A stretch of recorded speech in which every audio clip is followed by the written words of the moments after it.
Jadi sebenarnya apa yang dituliskan oleh Matius, Markus, Lukas, Yohanes itu adalah kesaksian-kesaksian orang banyak mengenai siapa itu Kristus.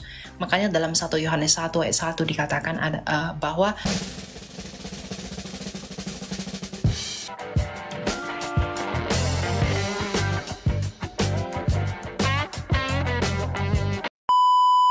Iya, saya mau bertanya, apa persamaan 4 Injil dalam hal isi dan apa perbedaannya? Gitu, biar lebih mudah memahami persamaan dalam isi ya dan perbedaannya dalam menjelaskan Injil tersebut.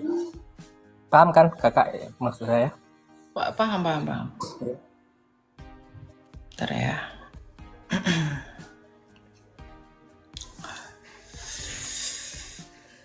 Ya, saya ini ya, di catatan saya. Ya, kalau di sini dari sumber Pak BP ya, ditulis begini. Matius, Markus, Lukas, Yohanes itu sebenarnya sama-sama bersaksi mengenai Kristus. Itu untuk menggenapi dan juga melegitimasi bahwa Kristus itu adalah sah di mata orang Yahudi sebagai pribadi yang pernah disaksikan dalam sejarah mereka.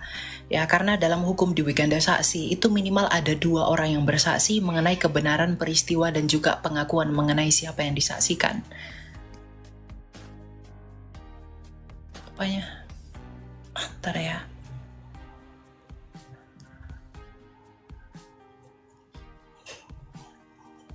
Ntar ya, ini lemot. Oke. Ini kedengaran ya suara saya? Oke. Ada nggak? Oke, ya. Nah, jadi persamaannya sebenarnya itu memberi kesaksian mengenai siapa itu Yesus Kristus. Ya, baik Matius, Markus, Lukas, Yohanes, Lukas ditulis karena tujuan Lukas menulis suratnya itu adalah untuk diberikan kepada Theophilus. Yohanes menuliskan suratnya itu untuk menekankan kepada keilahian Yesus sebagai Sang Sabda. Kalau Matius itu dia memberi silsilahnya Kristus itu untuk menjelaskan bahwa Kristus ini adalah Raja, dialah yang dinubuatkan dan juga yang dinanti-nanti oleh para nabi Israel dari garisnya Yehuda. Demikian juga Lukas sebenarnya nadanya sama, memberikan tentang silsilah dan juga biografi Yesus Kristus dari jalur Maria, tapi menekankan kepada kelahirannya. Ya, sedangkan Markus sendiri itu memberitakan tentang pekerjaan-pekerjaan Yesus Kristus dari kacamata pihak ketiga. Ya, jadi sebenarnya apa yang dituliskan oleh Matius, Markus, Lukas, Yohanes itu adalah kesaksian-kesaksian orang banyak mengenai siapa itu Kristus. Makanya dalam 1 Yohanes 1 ayat 1 dikatakan bahwa firman hidup yang telah kami raba, yang telah kami lihat, ya, dan juga yang telah kami dengar, itulah yang kami tuliskan kepada kamu. Ya, jadi singkatnya, kalau Matius itu dia itu ringkasannya ya, dia itu menuliskan bahwa Yesus itu adalah Mesias yang dijanjikan oleh Tuhan melalui para nabi tadi yang seperti yang saya katakan dengan silsilah-silsilah yang begitu jelas yang ditunjuk sampai kepada Adam ya. Nah, kalau Markus temanya ini itu dia mau memberitahu kepada bangsawan Romawi bahwa Yesus itu adalah raja yang menghamba. Makanya narasinya si Markus itu narasinya adalah biografinya Yesus dalam artian kemesiasannya yang berbeda dengan penulisan biografi oleh bangsa Romawi pada umumnya ya. Kalau Lukas dia itu lebih kepada pemberitaan yang luar biasa mengenai siapa itu Kristus. Jadi kalau kita mau melihat tentang dui naturnya Kristus, itu lebih jelas dalam Lukas. Jadi Lukas itu menekankan esensi keilahian Kristus, tapi di samping itu, dia juga menekankan kemanusiaan Kristus. Nah, itu untuk mengelaborasi ayat yang mengatakan bahwa di dalam dialah secara jasmaniah, keilahian itu berdiam diri secara penuh. Ya. Nah, sedangkan kalau Yohanes, dia itu menekankan kepada keilahiannya. Makanya awalnya surat Yohanes itu dibuka bahwa pada mulanya adalah firman. Firman itu bersama-sama dengan Allah dan firman itu adalah Allah. Gitu.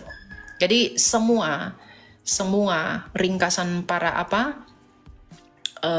tulisan para rasul itu untuk menekankan apa yang telah dibuatkan di perjanjian lama bahwa sekarang telah digenapi.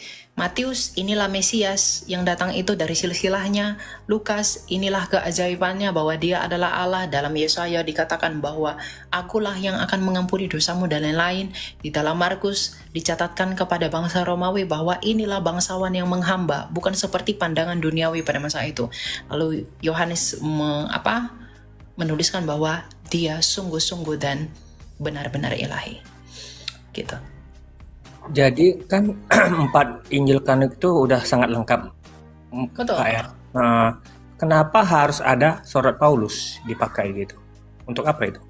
Ya, surat Paulus itu kan nasihat-nasihat dan juga pengajaran Paulus dari apa yang diajarkan oleh rasul-rasul Kristus dalam 4 Injil sinoptik itu kepada jemaat. Jadi singkatnya itu disebut dengan surat pastoral. Jadi Rasul Paulus ketika dia bertobat, ya dia dipercayakan untuk melayani Tuhan dan juga disaksikan oleh para rasul. Ya, dia koleganya Petrus, koleganya Rasul Andreas dan juga rasul-rasul yang lain.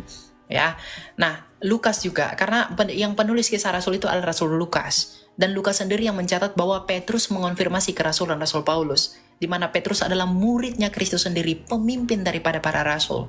Ya, nah jadi kenapa ada surat-surat pastoral Paulus? Karena begini, Paulus ini adalah orang Benyamin. Dia itu dari suku Benyamin, dia adalah seorang Yahudi. Dia muridnya Gamaliel, dan dia adalah ahli Taurat. Dia yang paling mengerti bagaimana itu Taurat, seperti apa itu Taurat, bagaimana pengajaran Taurat. Nah, Rasul Paulus itu Tuhan pakai untuk menunjukkan bahwa pengetahuan Paulus mengenai Taurat itu harus dibawa kepada pengetahuan yang lebih jauh bahwa ternyata Yesus Kristuslah yang menjadi penggenapan dari apa yang dia ketahui itu. Makanya Rasul Paulus berkata apa? Apa yang dahulu kuanggap mulia sekarang kuanggap sampah, karena dia telah mengenal siapa? Mengenal Kristus sebagai penggenapan dari apa yang dia tahu sejak semula, yaitu mengenai hukum Taurat, ya, tafsiran-tafsiran yang mereka emban sebagai muridnya para rabi. Gitu. Jadi surat Rasul Paulus itu adalah untuk membantu jemaat-jemaat di Korintus, di Filipi, di Galatia, di Kolose untuk mengerti apa sebenarnya esensi dari kitab suci itu, dan juga pemberitaan 4 rasul tadi, Matius, Markus, Lukas, Yohanes. Gitu. Karena Rasul Paulus itu orang yang berpendidikan, ya, orang yang pintar sekali sehingga dia yang mengerti masalah menghubungkan perjanjian lama dengan perjanjian baru, di mana perjanjian baru di sana merujuk kepada apa yang ditulis oleh rasul-rasulnya Kristus, gitu. Jatuhnya Matius nggak sepaham memahami Taurat, nggak sepaham Paulus jatuhnya gitu. Ya, Rasul Paulus itu paling cerdas. Dia paling paham dengan Taurat gitu ya. Ya, karena dia itu rabi, ahli Taurat. Dia itu muridnya rabi. Dia itu muridnya rabinya rabi, Raban namanya. Raban Gamaliel. Itu Raban yang paling besar pada masa itu. Dan dia orang paling pintar karena dia sekolahnya di Tarsus. Nanti kamu baca tulisan Strabo, dia seorang filsuf Yunani yang mengatakan orang-orang pintar di masa itu sekolahnya di Tarsus. Dan Rasul Paulus sekolah di sana. Orang tuanya dari Giskala. Nggak main-main tuh Rasul Paulus. Gitu. Apa nggak ada kecurigaan bahwa Paulus itu terkontaminasi paham-paham Yunani gitu? Oh, nggak ada. Bahkan enggak. Ketika dia berdebat dengan orang, ketika dia di Areopagus berdebat dengan orang Athena, dia mengalahkan filsuf-filsuf Yunani loh. Hai orang-orang Athena, Kristus inilah yang kuberitakan kepadamu. Orang-orang Yunani itu malah benci sama dia, tapi ada 2 orang yang bertobat yang mengikuti dia. Jadi kalau ada orang bilang Paulus itu mengikuti paham Yunani, orang Yunani aja memusuhi dia. Gitu. Jadi gimana bisa kita lihat perdebatan Paulus dengan orang Yunani itu? Gimana kita bisa lihat dokumennya? Perdebatan Paulus dengan orang Yunani itu. Bentar, saya buka ayatnya. Itu dalam Alkitab kok.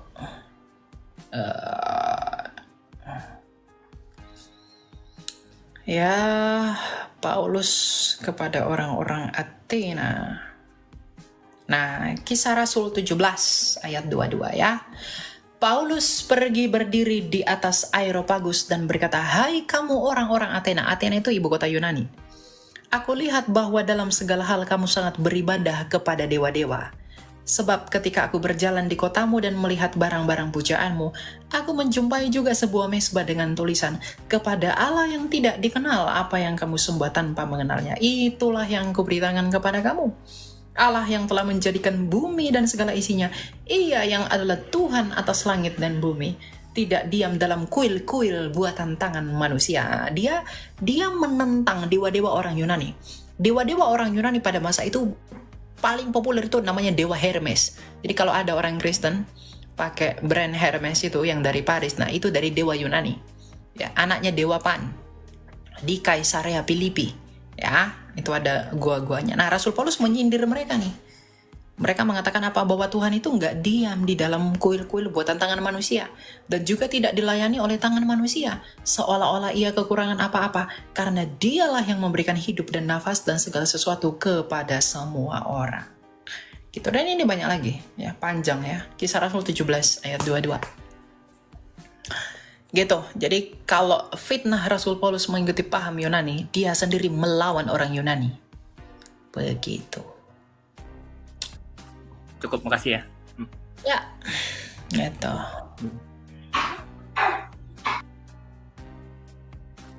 Jadi nggak ada Rasul Paulus tuh terkontaminasi dengan Yunani itu nggak ada. Ya, itu fitnah-fitnah itu, nggak jelas.